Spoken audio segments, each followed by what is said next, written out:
live on a few different venues here.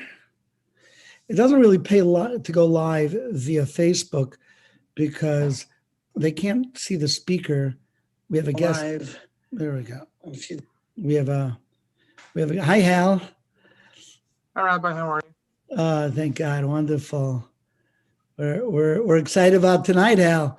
You're gonna learn so much about Jewish music. My goodness. You were on the last. You were on the last one. I was, yeah. You were. Is that Mom? Yep. Yeah. Hi, Mom. Hi. What's your favorite Jewish song, Mom?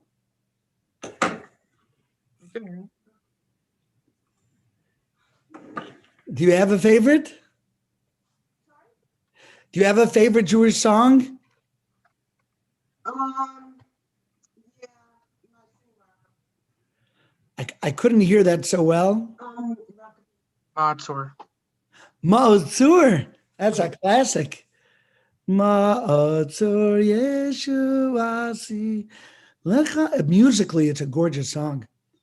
It really is. I couldn't hear you. I can't hear your mom. It's a unidirectional mic. She said her mom always loved that song. Oh, yeah. Well, for good reason. It's a beauty. It's a beaut. Okay. Let me tell all the people who are watching, if you want to interact with the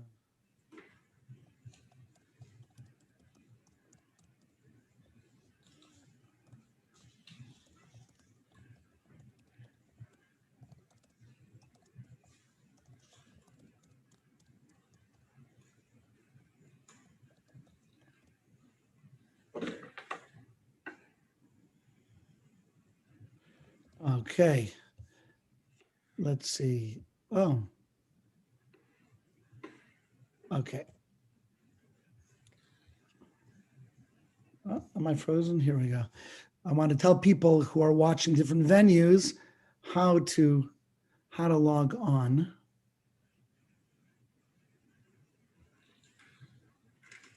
So that they can interact with our guest. Okay.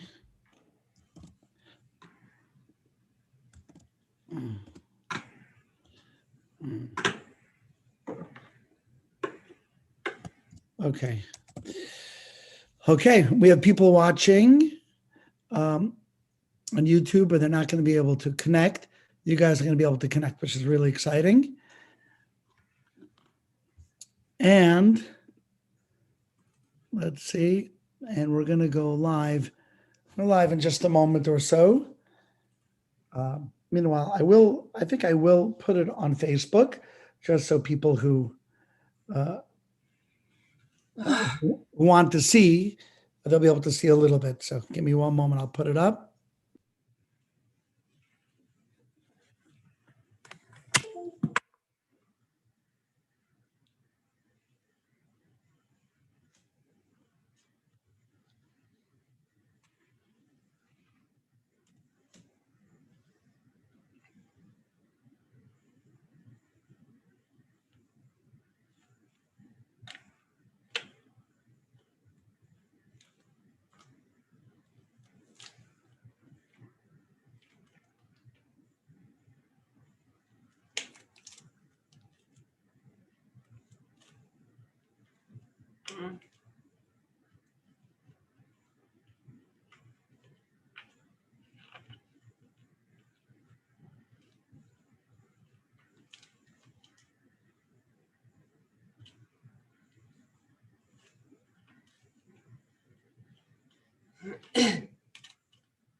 Hi, everyone.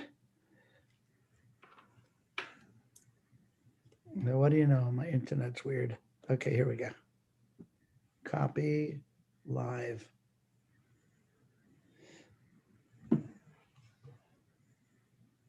No, here we go.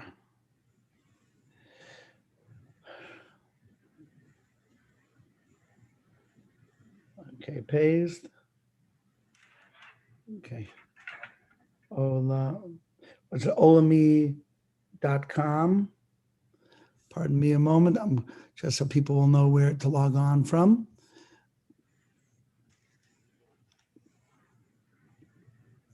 There we go.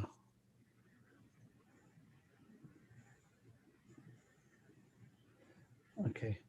Actually, olami.org.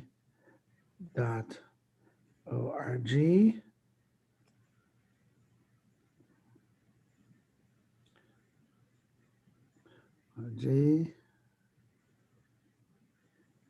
/O/crash.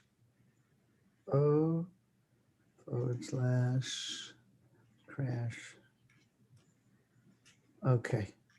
Crash course. Okay, we are beginning. Crash course.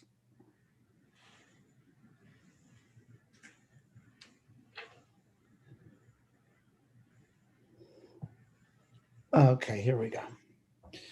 So now we're going live.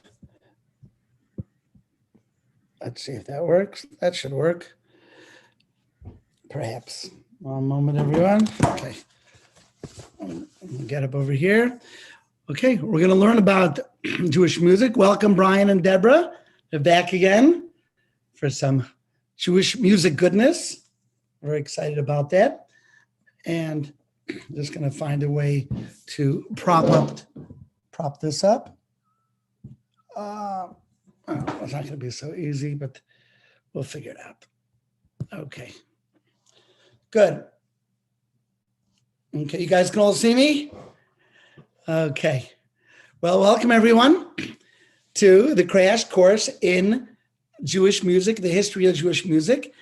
And we've got an amazing, amazing guest tonight who's going to be logging on the second half of the program. We'll tell you a little bit about him a little bit later on in the show. His name is Yerachmiel Begun, also one of the great composers of this generation and last generation. And also, I would call him, if not the forefather, then the pioneer, one of the pioneers of Jewish choral music and choir music, and an incredibly popular and beloved figure in Judaism and Jewish music. So we're going to start off moving a little bit backwards this time, trying to figure out why music. Now, it may sound strange because music is the fabric of all of society. Wherever we go, music tells us what to feel, what to think, what mood we're in. If there's a film, I used to be a rabbi in Hollywood years ago, and I was friends with a fellow by the name of Ira Newborn. I see William Billy Schwartz just logged on from LA. So hi, you probably know Ira Newborn. Ira Newborn was a score writer for a lot of the famous movies like Ferris Bueller's Day Off and, Ace Ventura and all the very, very famous movies, John Hughes movies, I think they were called. And the score writers will tell you that without music, you don't even have a movie. Like you don't know what to think. When there's suspense, so you've got the music going da da da da da da da da, and that tells you, oh no, now it's time for my heart to beat like da da da da. That's music. If I'm watching Titanic, and I'm the king of the world, and I feel it, and you feel Leonardo DiCaprio, and he's got his arms out, and you hear the beautiful strains of John Williams, da da da da da da da da da da, right? And I know I'm dating myself with this, but that's okay. I grew up with the Sound of Music. That was of course a musical, but music is the language that transcends people, transcends society. So why would I even start off with the question of why would music be important? And I'll tell you, it's a very Jewish way of looking at things. And this may be odd if you haven't grown up like this. But the point is that within Judaism, Torah is primary. As a matter of fact, I would say Torah is king. The study of Torah, understanding Torah, living a life of Torah. And it's to the point that we say in the evening prayer, Ki heim chayenu v'orach yameinu. It is our life. It's the length of our days. It's so important. So if Torah is it, then where does music come in? You hear the question, Hal? Like, music is nice, but Torah, Judaism, Torah. So I want to make a case for music within the most spiritual realms that exist in Judaism.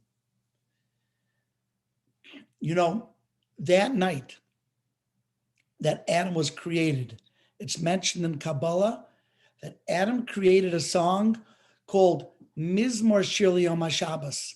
We actually say that song, we sing that song, we sing those words every Friday night. The words from Adam back in the Garden of Eden. It's very, very powerful. Shlomo Kalbach, who we mentioned last week, made up a song that's sung all around the world. Mizmor, Mizmor, Shir, Shir Yom HaShabbos. The whole world is waiting to sing the song of Shabbos. So music has played a primary role in Judaism all the way back since Adam and Eve were in the Garden of Eden. It was really that big. It was that important. If we move further on, it says that when Jacob thought that he lost his son, Joseph, to animals that ripped him apart. Of course, really, Joseph was sold by his brothers down to Egypt. But there was a time that he thought he lost his brothers, that Jacob thought he lost his son, Joseph. And he fell into a deep depression. And you know what happened? The Talmud says that his daughter, by the name of Serach Bas Asher, would sing to him and would give him solace, would give him comfort. And that's what kept him going through those dark times in his life when he thought he had lost his son, when he thought his son had died at the hands of a wild beast. It was music that kept him going. You know, even King Saul, it says when King Saul, I wouldn't say he suffered with depression.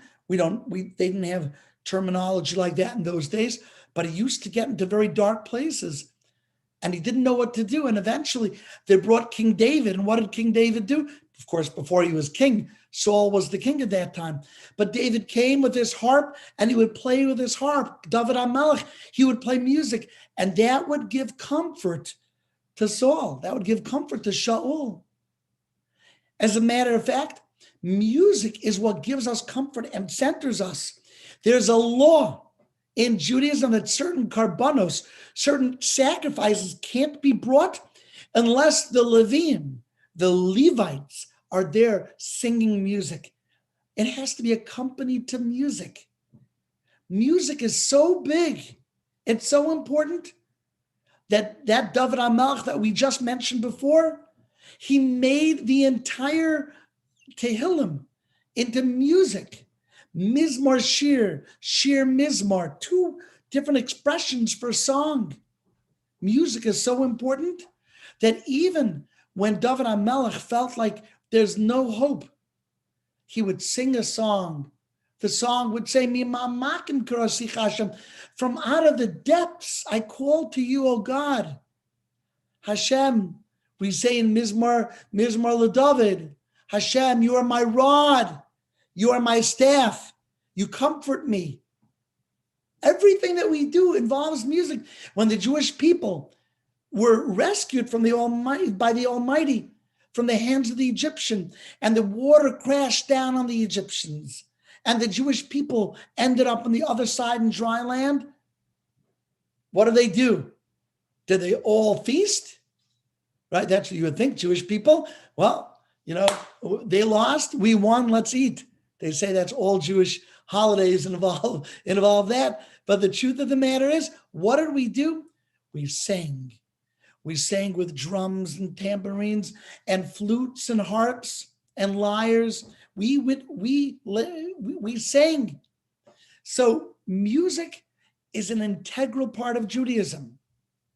So much so, my friends, that it says in the great Sefer Reishis Chachma that after Torah, the second highest level of wisdom is shir, is music.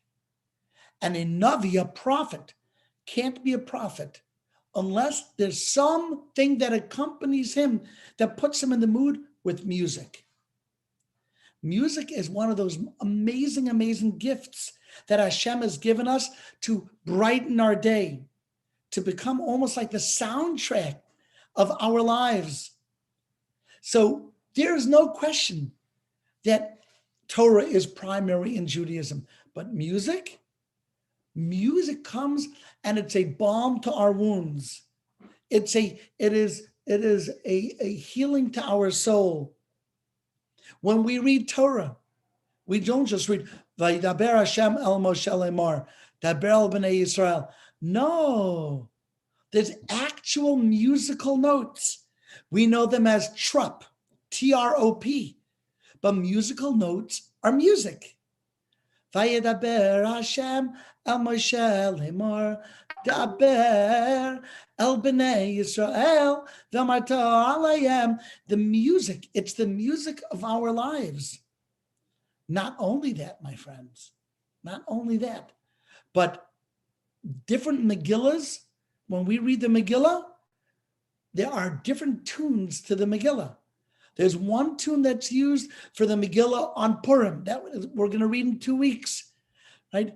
Vayi b'mei Achashverosh hu Achashverosh hamoilech me'odu v'yadkush sheva v'yasrimu me'yah medina kesheves hamelech Achashverosh. It's music, it's tunes, it's Purim.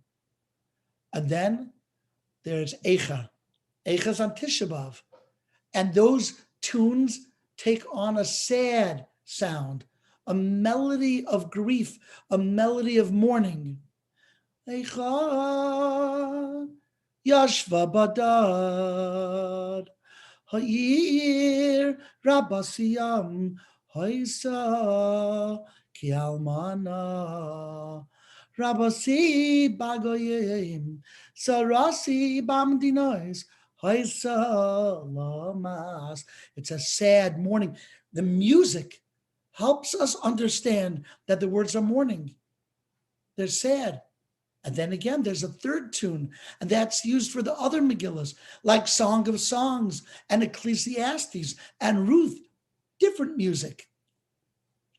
And that music helps us feel like something epic, something profound is going on. It's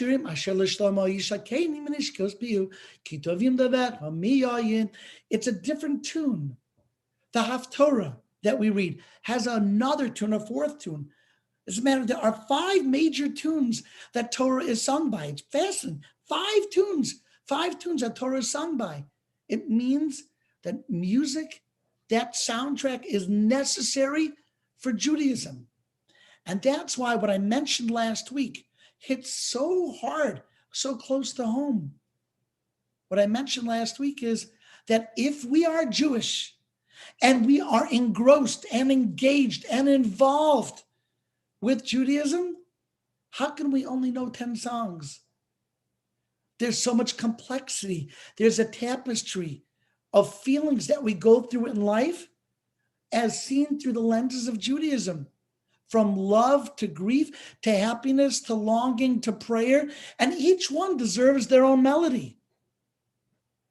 And therefore, what we're doing over here tonight is we're introducing where do those melodies come from and how important they are. And it should be a goal. It gets me very depressed. I'm gonna tell you something. People say, oh, Jewish music is all the same. Jewish music is all the same. That's why I got to listen to non-Jewish music. It's not true. Maybe it used to be a little bit true. It wasn't always the same. The truth is Ashkenazi music and Sephardi music was very different. But today, Jewish music, every kind of music under the sun. There's Jewish rock, Jewish pop, Jewish ballads, Jewish rap. There's Hasidic music. There's different types of Hasidic music. Lubavitch music is different than Bobov music. And each singer brings their own soul to the project. So if we want to feel that music, we want to feel that moment, if we have music to go to it, we're going to feel that moment even more. Okay, so I think I've made a case about how important music is. Yeah, Vlad. I'm curious, is there a tone to the Gemara? So that's interesting. There's not one special tune that we know of, although it seems like the Mishnah used to be taught with certain tunes. And when I was young, I used to learn Mishnayos by heart, and I would do it to a tune because it helped me remember. But there isn't. But there is like a yeshiva tune called a yeshiva tune. Zak the Gemara, Tana Amar Avila Lamaisa. What's the reason? Meisve Amar Avuna Kishayas. So there is a certain kind of a tune that does exist. It is a certain kind of tune, but I wouldn't say that it is the tune. Let me turn this off. It's doing a lot of clicking over here. This thing over here. So we're gonna. Rabbi, we have a mama's question, if I can ask. Oh yeah, please. So why, if music is so important, why is Shiva, when you're sitting Shiva, can we not listen to music? I love that. What a great question, Hal. That's a great question. If music is so important, how can we stop it during Shiva? Why would we stop it? The opposite. Let's play mournful music, right? They do that in some cultures. Some cultures play happy music at funerals because that's what he would want, or that's what she would want. The truth is that we say that all music on some level brings joy. Even sad music brings joy. Now that may sound strange, but sometimes a good cry does bring joy. And I actually like, if there's sad music that's meaningful, it does bring me joy. And that's why we don't do it during Shiva. However, I'm going to tell you something that not a lot of people know, but I find it fascinating. After the second temple was destroyed, there was so much grief amongst the Jewish people that the rabbis made a decree, no more music. And then that decree was rescinded gently, quietly, was not officially, but was rescinded because it was understood that at a certain point in the exile, we literally cannot survive without music. We can't exist without music. What a statement. What a statement. We can't exist. And I would say 100,000 million %, right? And if you're one of those people who you're humming a tune everywhere, when I was young, till today, I hum everywhere and I don't realize I'm doing it. I used to get thrown out of class for humming and I would deny I was humming. I don't remember humming. They said, get out. I said, I was not humming. And all my classes, you were humming. I hum in the shower, right? It's that important. Now, we'll mention one more thing about the spiritual aspect. Then we're going to start going quickly through the history because I want to make sure that we're caught up for our guest. One more very, very important point. We're going to go like really deep into the real ultimate purpose of music. Okay, ready for this? Not very well known. Ultimate music is known in Judaism as Shira. Shira. And what does Shira mean? Shira means song or music. But what is Shira? When the Jewish people went out of Egypt and they were saved from the sea, when the sea crashed down on the Egyptians, they sang Shira. Devorah, Hanavia, sang Shira. Chana sang Shira. There are 11 instances in the Torah of Shira. What is Shira? So we know Shira means song. That's what the word means. Shir means song. There's a few different words for song in Hebrew, but shir is one of them. Mizmor shir, Liyom HaShabbos, shir. But what does the word shira mean? What does it connote? And this is what it means. The Almighty covers his entity, his expression, his existence from mankind, from humanity. It's very common. It's very often, it's most of our lives. When we notice things are happening, we don't see the hand of God in it. Right? That's called Hester Yehuda. That's the Hebrew expression, the covering of God's oneness. We don't see God. God doesn't have a nose and ears, but we don't see God. We don't see God in our lives. We could, if we look at an apple, we look at a peacock. There are ways to see God. You can see God, but to really see God, we don't. It's just too much of a mystery. And God purposefully hides. But once in a while, a few times in history, God reveals himself and says, I'm right here. And I was here all along. When we are privy, when we are worthy, when we have the opportunity to literally see God right in front of us, there's something that can burst forth from within us and come out. And that's called the expression of Shira. The expression of Shira, that holy expression of song, it's, wow, you were here all along. I love it because I love you, because I see you, because there's purpose and there's meaning for everything that ever happened. And now that I see you once, I know from now on, the whole thing makes sense. So when we say Shira, when we say music, that's what we mean. We mean God revealed. And that can happen to us. And when it does happen to us, when something happens personally, that just moves us to tears because we see the Almighty right in front of us, we experience that connection. What that should do is that should make us burst into song. I don't care if you're tone deaf. That's what Shira is. Now, I will tell you, in my life, there are certain times where things happened. I have a sort of a funny story. It's a funny story. I grew up, we didn't have a bunch of money. And once I went to the store with my father and I needed a suit. I must have been 13, 14 years old. And I got a suit. I remember clearly it was a nice gray Nino Cerruti. That was the name. I think it was an old-fashioned name, Nino Cerruti. And I showed it to my father-in-law. I said, yeah, let's get it. We got up to the counter and neither of us had looked at the price tag. And it was a very, very expensive suit. And when we looked at it and when he started ringing it up, I knew what was going to happen. We were going to have to put it back. I can't afford that suit. And out of the blue, my father said, you know what? Let's take it. And that was really that first nice suit I ever got in my life, that suit. And I came home. I was so happy. I closed the door and I burst into song. I couldn't help it.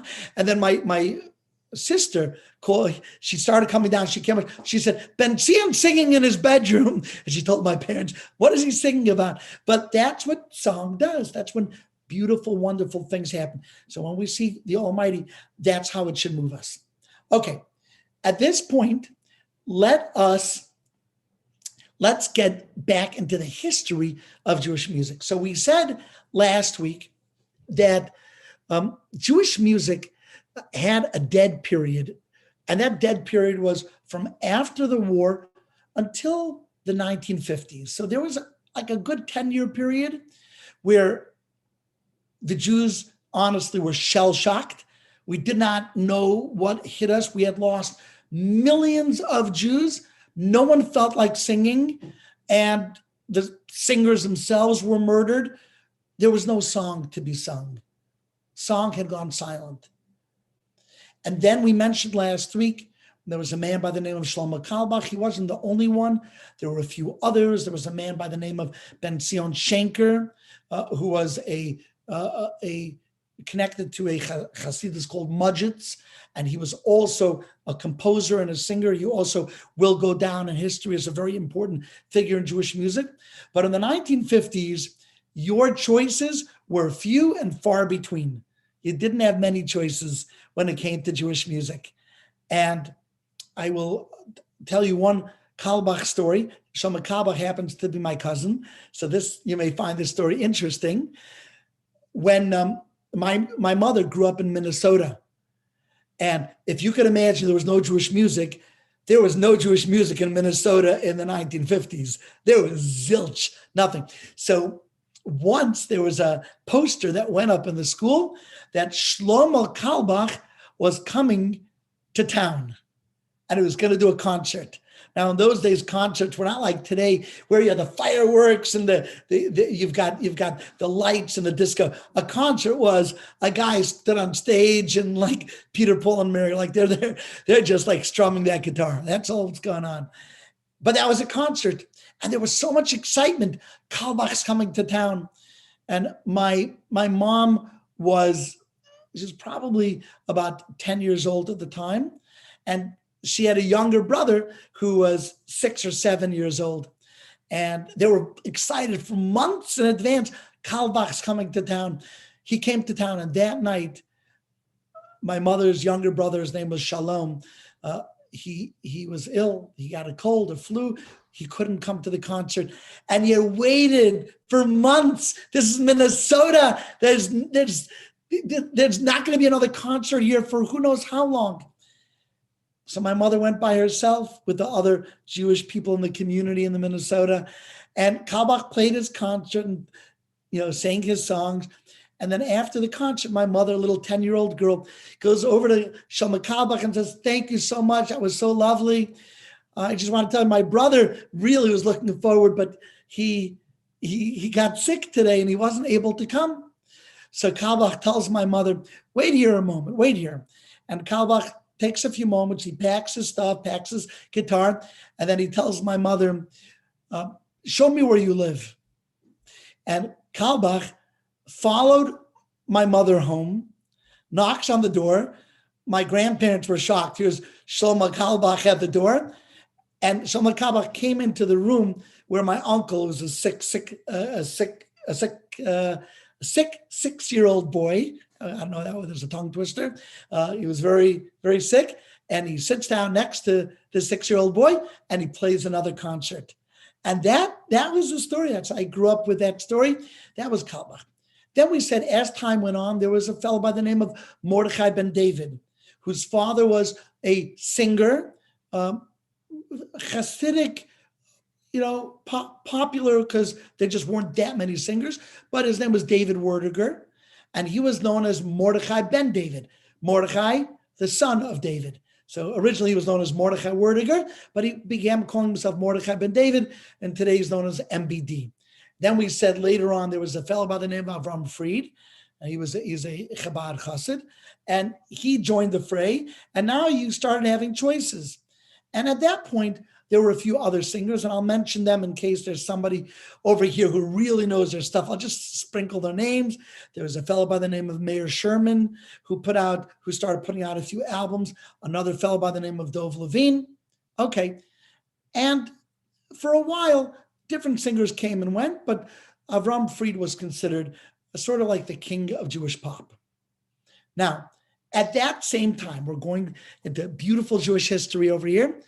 At that same time, in the early 1970s, a new phenomena took place. The phenomena was Jewish choirs. 10, 11, 12, 13-year-old kids were invited to choral choirs, were taught sophisticated harmonies, melodies, and they introduced a lot of very, very popular music. And among the popular choirs, I'm going to mention a few for those who are watching and Jewish music. And if not, these are names you could definitely Google. Among the most famous was something called the London School of Jewish Song, which was a very, very popular, famous choir, the London School Jewish Song. And the conductor and composer, his name was Yigal Salik.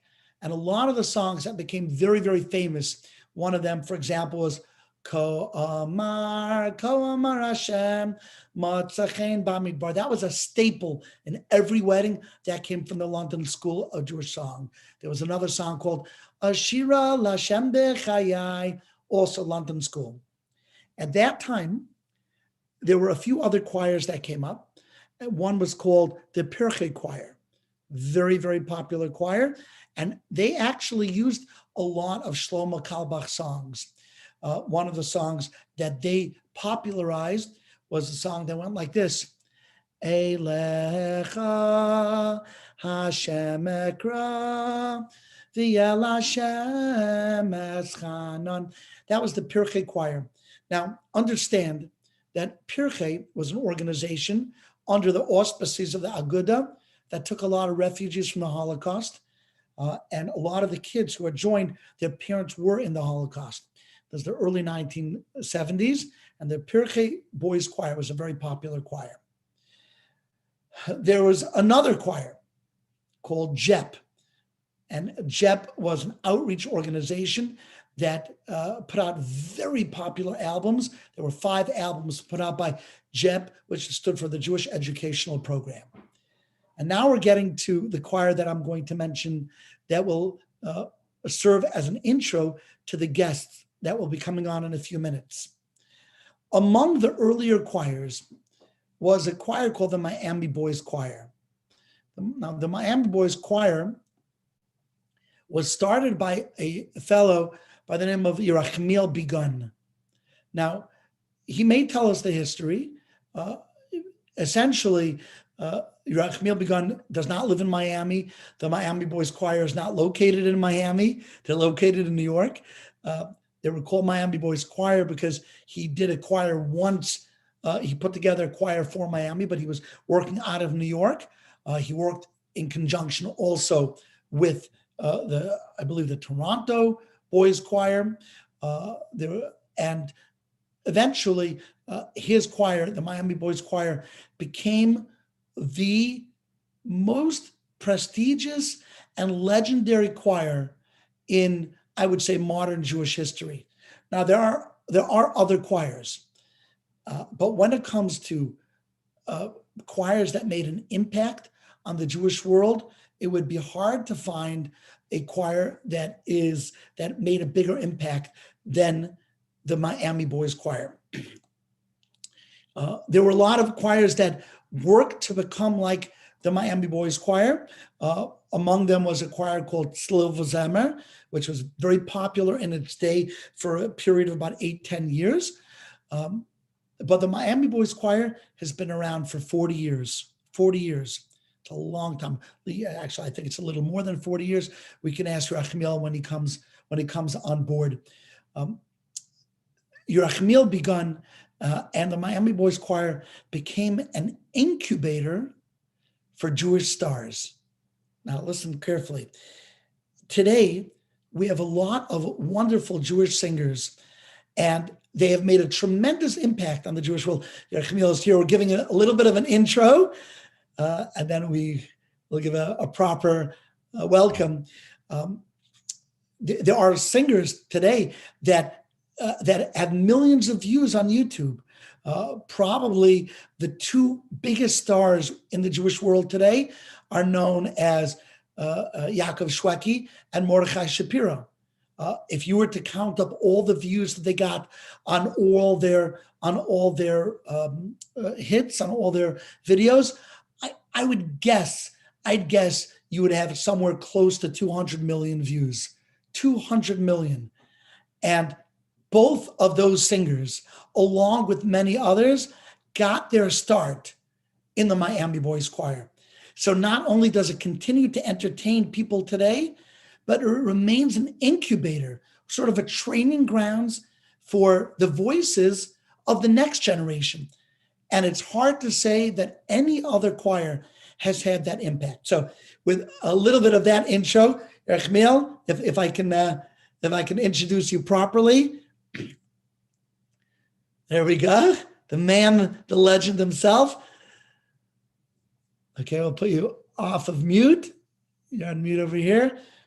He'll unmute himself. And Rabbi Rachmael Begun, very, very kind to join us here on our Zoom. We actually have a lot of people watching because this is streaming on a lot of different formats. Rachmael, yeah, there we go. Hello. Okay, Shalom, Ben-Zion. How are you doing? I'm wonderful. It's great to see your face. Okay. I see that we have a lot of interesting seventh grade. I see names of seventh grade Chumash. It's a class watching. A class. Oh, that's a class. Okay.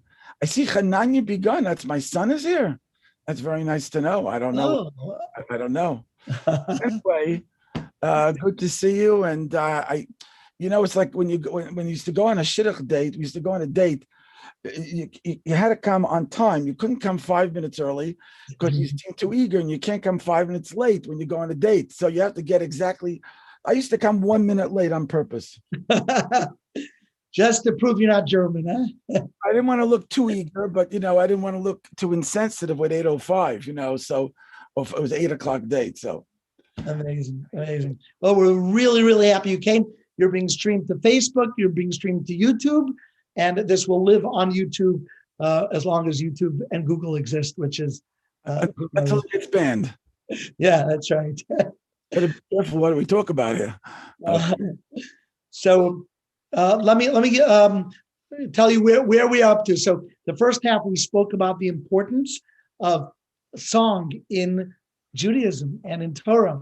That's the first half. We spoke about the Levium and Shira, and then we continued the second half, speaking about the evolution of Jewish music after World War II. And last week we introduced people like Shlomo Kalbach to our audience as well. We mentioned also Ben Zion Shenker. We mentioned David Werdiger Mordechai Ben David. We mentioned Avram Fried. And then in that time period, we jumped to choirs. We had mentioned about the Pirkei Boris Choir. We had mentioned also the London School of Jewish Song with Yigal Salik. And then we gave credit where I believe credit is due. The longest lasting and most impactful choir, I think, in modern Jewish history, which is the Miami Boys Choir. So tell us, Miami, what's going on? Do you live in Miami? Well, I don't live in Miami. I live in Flatbush. But I had a choir in Miami from 1976 to 1980, which makes me at least that old. And I had a choir down there. I used to go down there and have a choir. And then eventually, when I decided that I didn't want to travel down from Brooklyn to go there, I just continued with boys from the New York, New Jersey area, but I kept the name. So that's how, Miami Boys Choir. But I'm a Flatbush Brooklyn boy. Nice. I work with somebody who insists I send you regards. He is one of your proteges, Ari Gruen. I can't imagine you remember everyone. What's the last name? Gruen. Okay, so I don't want him to be insulted, but I don't remember which year and which group, but okay. Probably 1980s. Okay, it's maybe he's a Chaim Berlin boy then, perhaps. Yeah, I don't know. He gave me all sorts of stories to share with you, but I would rather hear. We're very excited to hear. We just were speaking about how many singers got their start. How did that happen? That out of all choirs, you became the incubator for Jewish music stars? Well, it has a lot to do with what we do in practice and what's given over to the boys. There's a lot of different choirs work different ways, but the way that I give over to them is the passion of the way that I work with them, and the passion of music, and from a Torah perspective, and the outgrowth of Torah learning and music, and where it comes from, and neshama and soul, and all these things in conjunction with teaching them really how to be a better singer, how to give over give over a song, how to do that, how to, all those aspects, are not necessarily what other choirs do.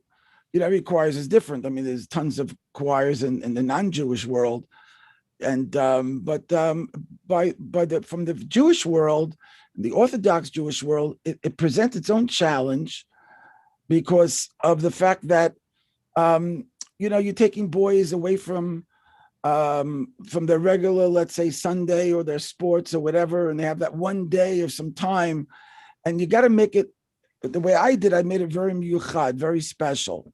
So you have to make it, put in the passion into the singing, the talent into the singing, and the method into it.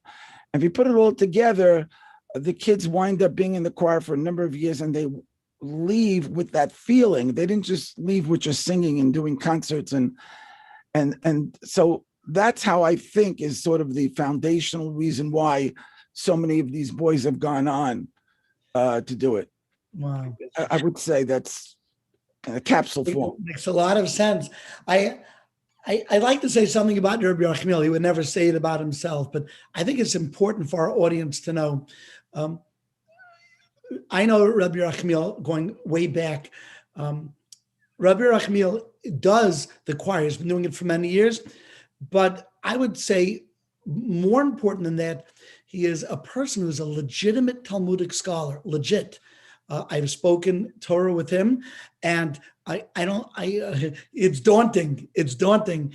And not only is Rabbi Rachmael a Talmudic scholar of note, but he takes Torah learning incredibly seriously. So I imagine you're still haunting the mirror, and to see Yerachmiel in the Mirror Yeshiva. I remember him speaking with Rachmael Begun and learning, and really holding his own. And it shouldn't be surprising that the way he runs the choir is very Torah-based. I had the opportunity to take care of the choir my first year of marriage. I don't know if you remember this, way back in Israel. Nachum Stark. Wow. Nachum Stark had just joined, and I was asked by my friend Suki Berry to place all the kids in different houses. Right. And you remember that? Probably not. It's coming back to me, but we're in 94 or something like that. No, actually 88. Nachum Stark was in... He came 89. I thought he came in at 90, but okay. We remember he slept in our house. He had yellow pajamas. We remember it all. But the one thing we remember is that you learn Torah with them every day. Listen, the music that I make, because what I do mostly, I'm a composer first and foremost. I put out the 35 albums, all the songs I compose. So the songs come from that koach. They come from the inspiration from Torah learning, which is, I always say over the story of the Rosh Hashiva, Rachmael Begun, one time in the Beis Medrash, he saw me talking. I wasn't learning at that moment. So he walked over to me and he said, Yerachmiel, I see you're not making good songs. So I said, what do you mean? He says, well, that's because right now you're not learning. If you're not learning good, then you're not making good songs. So the point is that it comes from that source. It comes from that. And so they both go, for me, they both go hand in hand. Wow. Well, it's very powerful what you're saying, because it's a great difference between Jewish music and non-Jewish music. There are many, many differences, but the source, what's the passion that put the dough and the ray and the meat together, and something came out that was larger than the tune itself, a closeness to Hashem. The source has to be close to Hashem. I tell you, people talk about, the debate goes on, what is Jewish music? But to me, I believe that there is only Torah-dic music, not Jewish music. You see, because once you talk about Jewish music, you can be anything. I mean, what makes it Jewish? You could say, okay, the notes are a little minor, they're a little something. But when the source is Torah music, that means that the music is coming from that foundation, that neshama, that soul, a soul that fills his life with Torah mitzvahs, so then the music comes from that soul. That's what it is. I don't really look at Jewish music per se as a separate entity without a Torah-based thing. So I look at it as Torah music, Torah-dic music, and that means that the music reflects morals and doesn't get too wild. And it's a certain style, and and even though today the music of the world has gone much wilder, but you have to hold the reins and do it in a certain way, despite the fact you might lose people who want things to be, all that. So that's basically the story. So it has to come from there, and then what's right, what's wrong, based on that foundation. Okay, so I think that's the music you create. Now, here's the big question, and I could relate to you on some level, like on a very minor level, how connected we are to our compositions. It's like little babies. It's like each one. How many songs you have with 35 albums? Is that correct? 35? Yeah, about 35 albums. I don't know the exact number. It's around that in the 44 years of Miami, So it's about 500, 600, 700 boys that have gone through the system. But we're talking about, if you're talking about that much, you're talking about 400. Well, actually, it's probably like 400 songs that were on all the albums. Yeah. Wow. Do you have a favorite album, or that's just too hard of a question to ask? As a composer, that your favorite is always the last song that you made.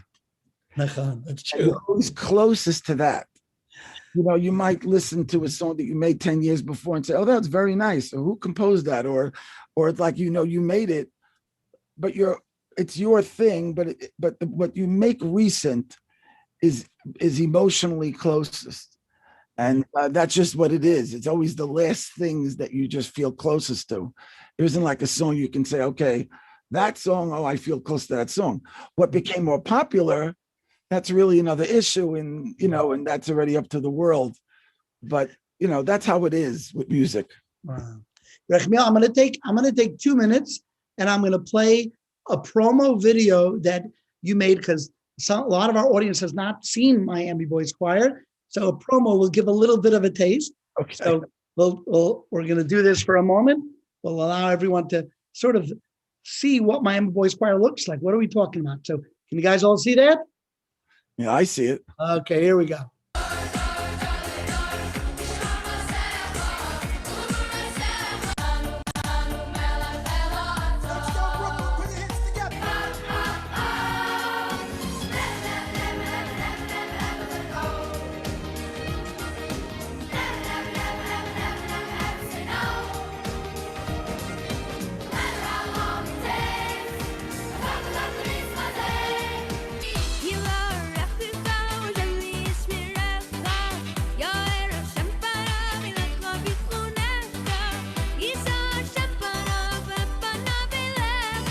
To lead you back to the spirit from where it came. Listen to your neshama and let it guide you to make you truly free. Be strong.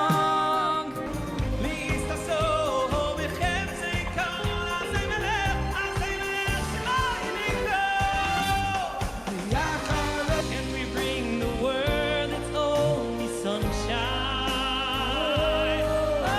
Only Torah is the hope for mankind. The phone of Navoy, beat on the fire, the going there, the going coming. 1, 2, 3, 4.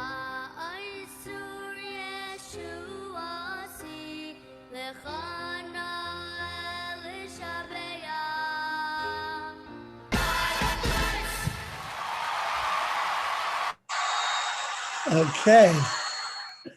Wow. Okay. So for those that haven't seen it, go ahead. Got little tidbits, A little bit of it. tidbit thing. Yeah, really the soundtrack. It's interesting. We have Hal, and Hal's mom is here. And right before we started, we asked Hal's mom, "What is your favorite song?" And what did you say? Ma'ozur. And that's the song you ended with. Hal's mom. Okay, hello, Hal's mom. How you doing, Mom? She's okay. She's watching.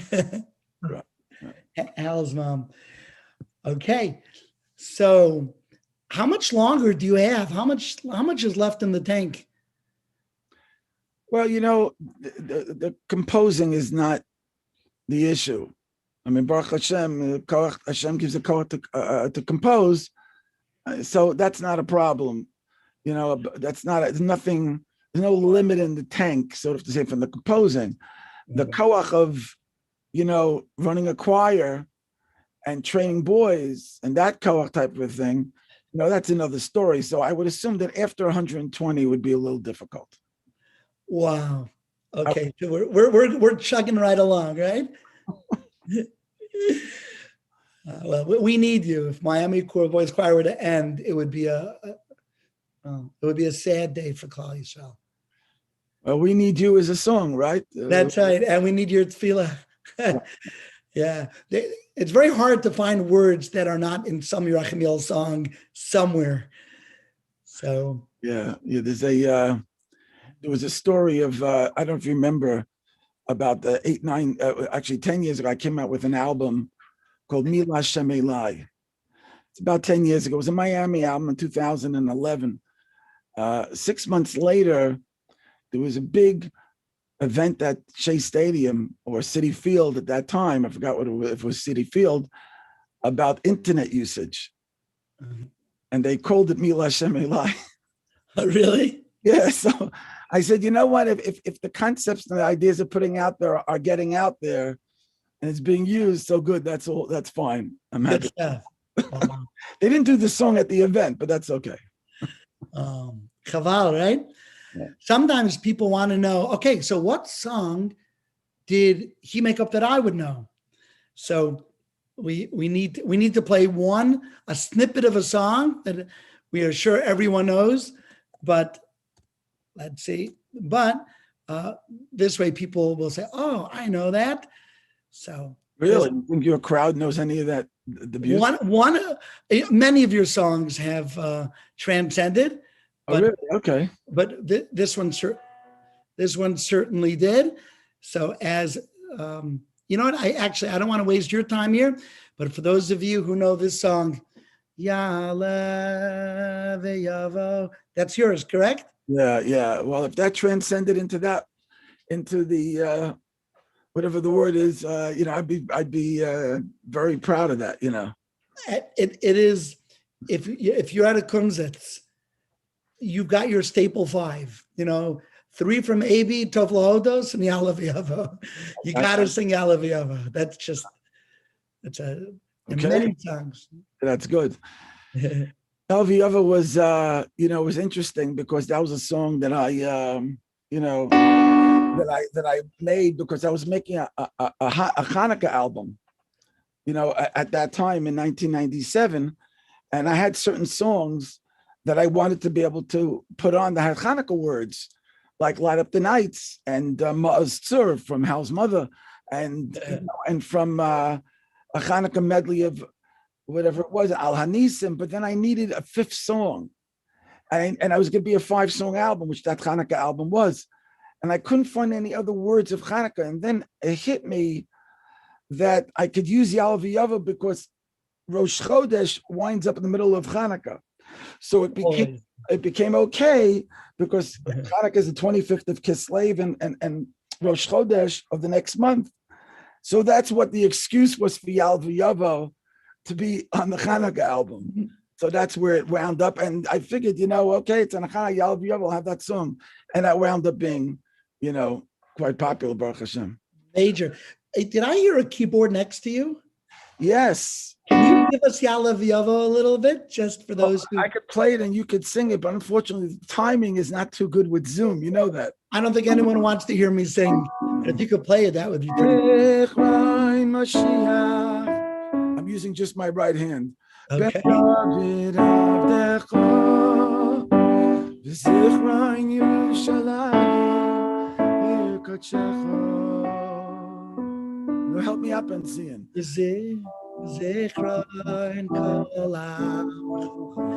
Israel lefanecha Second ending. lifleita l'tayma. Right. That's a kid's key, by the way. When you do songs on kids' keys, Yeah. kids' keys are lower than adult keys.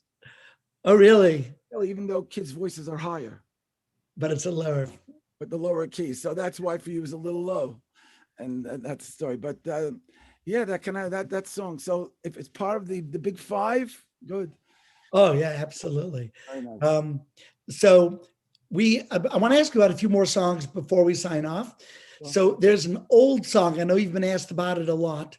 It's a song with very few words called Victory Entebbe. Now, this generation does not know what Entebbe is. Right. And let alone, why is there a song called Victory Entebbe? So can you give us the background? In 1977, which is 44 years ago, right? I decided I was going to make the first album of a Miami album with kids from Florida. And we had the music was done, arranged by Yisrael Lamb. And I was flying to Eretz Yisrael in order to they were going to do the music in Eretz Yisrael, and we're going to record it over there. That day that we flew, the announcement was made in the cockpit by the one who was by the pilot, I think by the pilot, that the hostages in Entebbe had been saved. If anybody knows the story of Entebbe, that there was a plane of Jewish people that I think that came from Eretz Yisrael. I don't remember where the plane started off, where the plane left from, that had been hijacked and been brought to Entebbe. And it was, but at the end, the Israeli army came in there and they saved them, except for the only person that died was Benjamin Netanyahu's brother. So on that plane, as the plane was flying, I felt like, and this music had already been recorded and I didn't have any words for it. And what happened was I said, you know what? And I started to hum the song to myself. I said, Victory Entebbe, the planes are flying Bash Shemayim. And sort of that's how I wound up calling it Victory Entebbe, that the Victory Entebbe is with Shemayim. It's with the help of Shemayim and sort of like with that Siyata D'Shmai, which of course Siyata D'Shmai wasn't until many years later. So that's how the song Victory Entebbe came about, which I remember, I think got played in Israel for many years on some radio station. That's what I heard. I never heard it, but that's what I heard. It was actually a color war staple in all the camps. Really? Go blue, blow, dot, dot. It was like perfect. Okay. Okay. I'm going to do this because I try to be pretty exact on time. Yerachmiel, any final words for people who have music in their kishkas and don't know how to get it out there? Should they be doing something with it? There is a commentary on the Chumash, on the Bible, on the Chumash, called the Rabbeinu Bachya, or Rabbeinu Bachaya. And he writes in the beginning of the parsha of Kisavo, he writes that people have talent. Every talent, whatever it is, a singer, a composer, a carpenter, whatever it is, Hashem gave you that talent, and you must use that talent. And then he writes, however, you have to make sure to use that talent, l'shem shamayim, which means use that talent for the right purposes, to use it and have that in mind. He specifically talks about a chazan and a singer. It shouldn't be for his own glory. He should sing for that purposes. His composing, he talks about those type of things, but really it should be for anybody's talent. So surely, if a person has music in him, it's not by mistake. It's not by mistake. You have it. You're supposed to use it. You're supposed to use that talent, but you have to find the way to use that to praise Hashem and to do that. And if you could do that, you'll make Hashem quite proud. Beautiful, beautiful. I'm going to urge everyone watching on Facebook and on YouTube, besides this Zoom, to, if you do have YouTube, to put in Miami Boys Choir. And I think the world, secular or religious, will be duly impressed by the professionalism of these boys, the harmonies next level, and Yerachmiel, what really hit home, the song that really did it for me many years ago was a song called Chatzos Laila. The harmonies on Chatzos Laila just took me to a beautiful place. Yeah, and that was really something. Tried to capture the feeling of David HaMelech at night, and the harp came in, and what mood that was, a mystical type of a sound, and try to create that with the harmonies and the melody. That was really no other song like that song. That was, it had its own makom. And I used to play it again and again in the car, and I have a hard day. I'd put on Chatzos Laila. Just But see, and listen, I've listened to your songs in the last bunch of years, and I know that you are in the same path that I've been talking about, and you believe in the same ideas, and whatever's going on in the world, you know, keeping your way and all your reach out and the things that you do in the universities, the college, you do it with that same basis. You know, we're selling a certain thing to the world, but you're not selling yourself, which means you're selling yourself out. You're selling what has to be sold. So I really appreciate what you've been doing. Thank you, Rachmael, and we thank you for coming on. We thank everyone for watching. You have met a legend tonight. Please look him up, become a fan of his stuff. It's easy. It's that easy. And Rachmael, wish you good health until 120 years. Keep on making music. Everyone saying thank you all over the social network. Everybody have a great night wherever you are. Okay. Okay. Bye. Thank you so much. Good night, everyone. We'll see you next week.